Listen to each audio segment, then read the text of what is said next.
be nice to see what you think of like the setup here. But let's just start. Okay. First thing you want to do if you're getting onto a new system and you've never kind of used this before, go to Max. Top left hand corner is basically Max. That's File. Elf on the Shelf is getting moved around the house. Quality. And you go to Max, go to Reset, and then Reset. Your setup might look a little bit different to this one. It will probably look a bit like this. Larger windows on one side than the other. I like to bring this part across and then bring this part in here, so you can really customize your setup. Some people have it completely different, have two windows, have one window, all that kind of stuff, but it's about finding what's good for you. And what you're looking at here, you've got 4 different viewports. You've got top view, front view, left view, and perspective, and you can tell what they are because it tells you. Up in the top left hand corner it says top, this one says front, this one says left, and this one says perspective, which is amazing. And well, it's not really going to make much sense until I put something in there so you can actually see an object in. So here you've got this little sun looking thing, that's your create menu. I move my mouse over it, it says create. If I click on box, this should then turn blue, and I click and drag and let go, move the mouse up, click, I've made a box. I'm still in create mode though, because you see this little crosshair. If I keep clicking and making, I'm going to keep making boxes forever. So to stop that, you have to right click and then you're out of it. So you can click them, hit delete on your keyboard, delete on your keyboard. Hopefully that's showing up on the menu.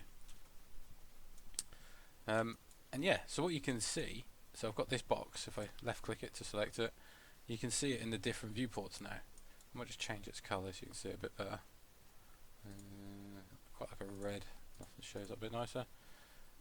There you go. So you can see the outline here. So top as if we were flying out, front as if we were looking at it straight on, and this is here from the left hand side. So it's all the same shape, just different windows.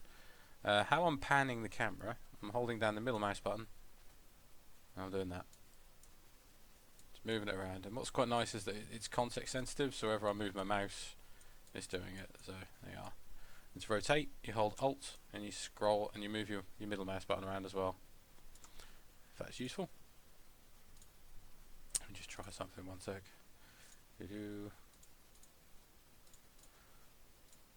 Right, so yeah, Alt, middle mouse, nice and useful. Yeah, so what I just did there, I just made it full screen. So Alt W makes it full screen. And again, the context sensitive works by holding Alt and W, moving up and down. There you go. That's really useful. Like to get in there, see an object, and then come back out again where we are. So yeah, this object here, obviously it's just a box, not really anything going on there, but it can be moved. W is your shortcut for moving. If you press W, you see that this little axis appears, and you've got X, Y, and Z.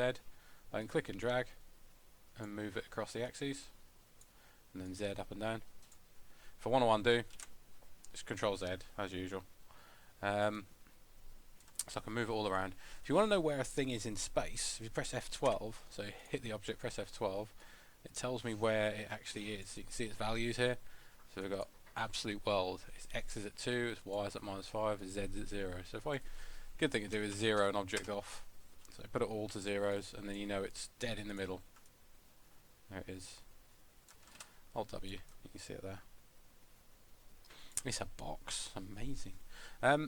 Some things you can do, I like to see the edges, and I'll make that more sense in a sec, but if you press F4, you see all these little white lines have appeared. They're not actually on the shape, it's just like an outline to help you to know how many edges you have, how many verts you have, all that kind of stuff. You can see the outline of your shape. It's really, really useful. You can change the way things are viewed. So what that means is, here it says perspective, obviously I've just moved it to that. If I click on the word next to it, it says realistic and edge faces. Remember, if I press F4, edge faces disappears, edge faces back on. Click on that.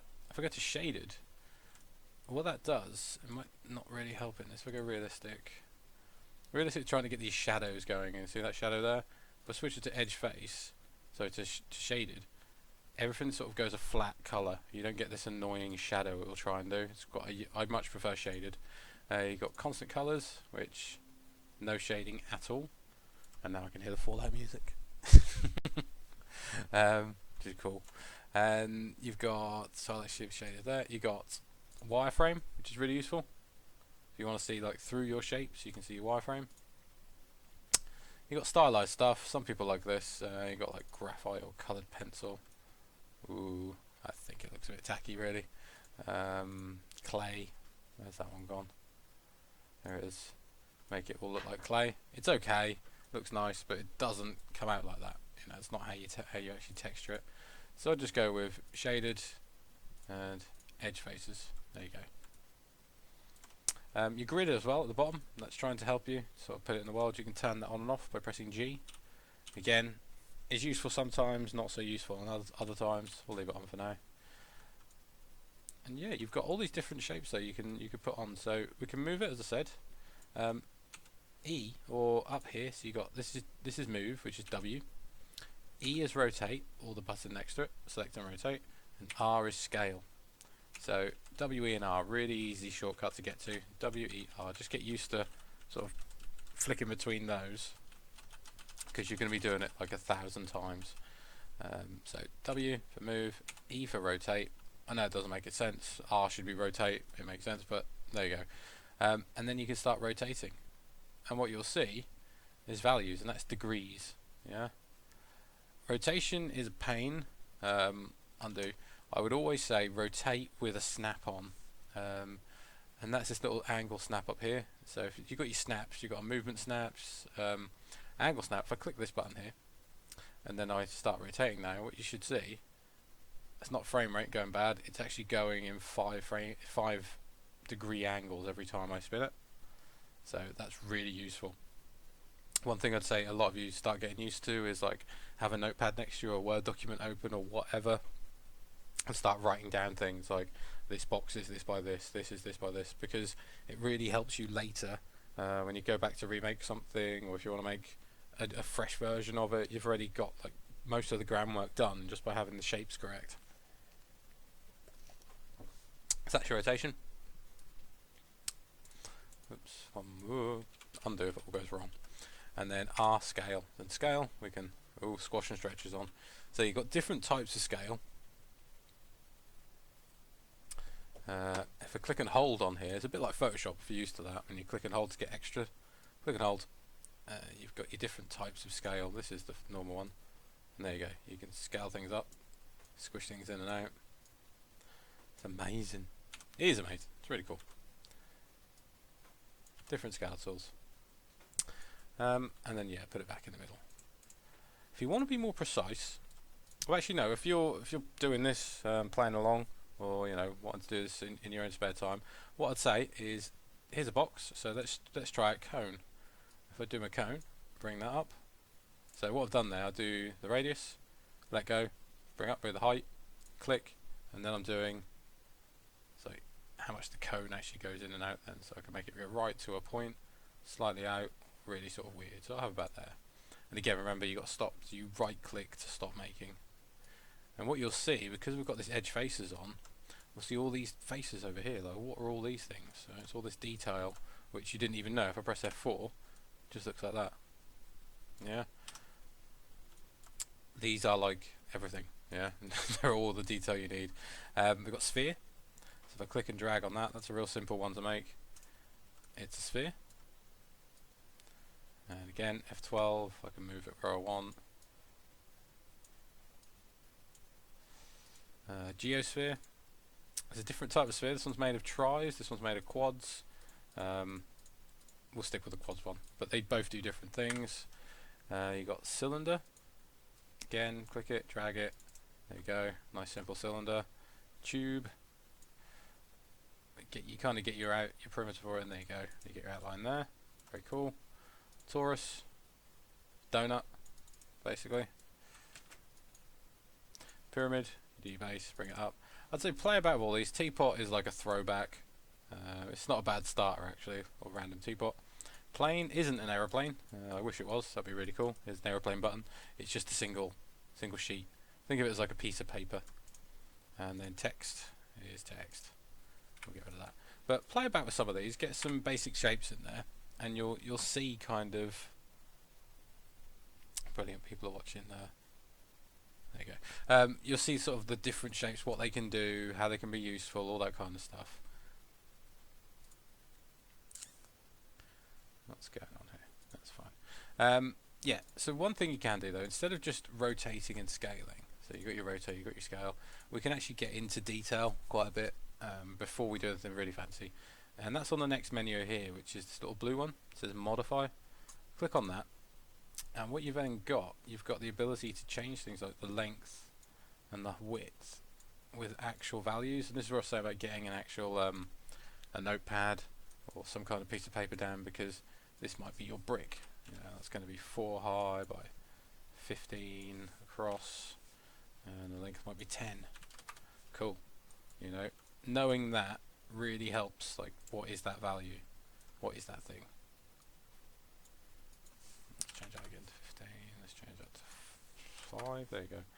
Ooh, little random box thing. But it's cool to know like its values, and then we can also do things like cut it up. And might not make any sense right now, but that's really useful. I could do lots of good stuff with that because it's got that much data in it now. But when it's like this, I'm constricted. I've got less I can do with it. But there you go. What I'd say is mess about with some basic shapes. So like get the cone back out. Oops. And now if I go to its modifier, I can do something really. This kind of changes quite a bit, because at the moment the bigger one on this is the sides. And if I change its sides, if I do like go high, don't go really high, it'll crash your computer. You're seeing it's going to get a much more smoother shape, you know, much more real to much more real, much more smooth. If I bring it down though, that's a completely different thing. I can bring it all the way down to that, and that looks really different. You can't go down to 2 because that's it. But even a 4, that's pretty different to where we were. We were on like 24, which was nice and smooth. But I can bring all this way down, you know, and that's really cool. Like for getting different shapes really quickly without doing a lot of work. Height segments is how much you want it to be cut up. Again, that's saving memory, saving space. If we're less polys, change the height. We can make it go down, make it go up. Change the radius like this. Change this one. Bring it in completely. So you can really tweak it after you've sort of created it, and that's useful. Make it smooth, make it not. We can slice it, and what we do there, we can make it do things like this.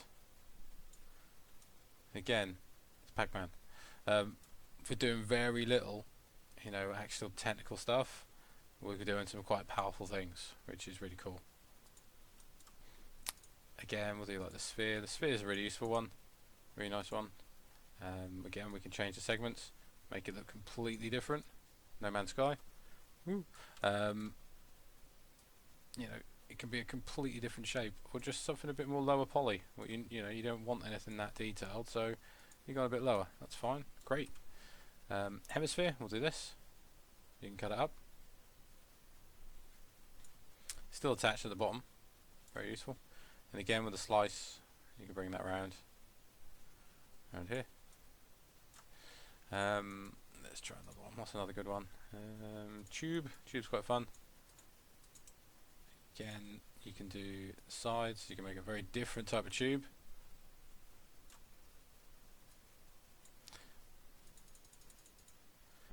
And how many cap segments? We'll talk about that later. How much like this? Again, really useful, really different. We can bring that right in there. Cool. Torus is fun. Again, this one's a little bit different because you can do how many sides that way and how many segments across as well. So again, you're changing like these bits, the actual tubey parts, and the actual how many sides it is. So you can make it again really different. There's also a twist. That's how much you want it to sort of twist around itself and get all deformed. It's a bit weird. Rotation. Yeah, because you might not want it to be completely flat at the start, or you might want it to be. So you want to bring it around a bit, that kind of thing. Make it a ring. Really cool, really powerful, really simple. There you go. So play about with them. Get yourself used to sort of using these basic standard primitives and messing about with them, and try and make a simple object. Try and make something that you know, put it together, make like benches, and look at things around you. Like just look at the shape of stuff. Look at like the monitor. How would I do the monitor? Okay, let's bring it out a bit wide like that. Bring it in. Well, that's about monitor shape, isn't it? Don't be afraid at this point to use like multiple shapes to make one thing. So if you're thinking, okay, yeah, how do I get the back? Right, well, don't worry about cutting all things up and getting loads of detail. Just like get another shape and whack it on there. Yeah, it's about getting your dexterity up, getting your sort of your movements, all that kind of stuff. And this is helping me, even though there's, you know, it's helping me practice.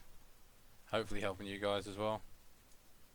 Let's get the height, get the width. The length on that's a bit crappy. Let's bring that up, bring it down. You know, what would be on the base? Well, we'll probably have a cylinder. Cool. Yeah, that's got way too many faces going up. There you go. Looks crap, but who cares? It's a start. And what we'll do with all of this, if we put it all on the x of 0, they're all aligned in the same space, which is great. So I'm going to bring that. I haven't actually mentioned that, have I? To change your viewports, obviously I said about clicking here, going to orthographic or top, bottom, but there are shortcuts as always.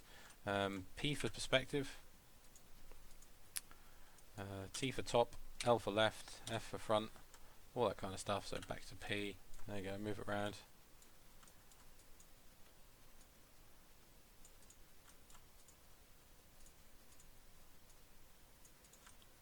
There you are, amazing.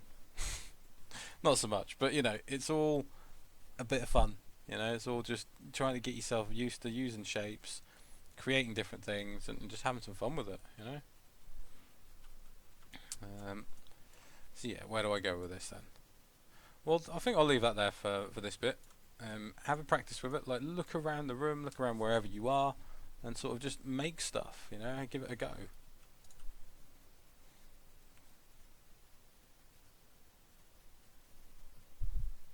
I think I'm just going to make something now.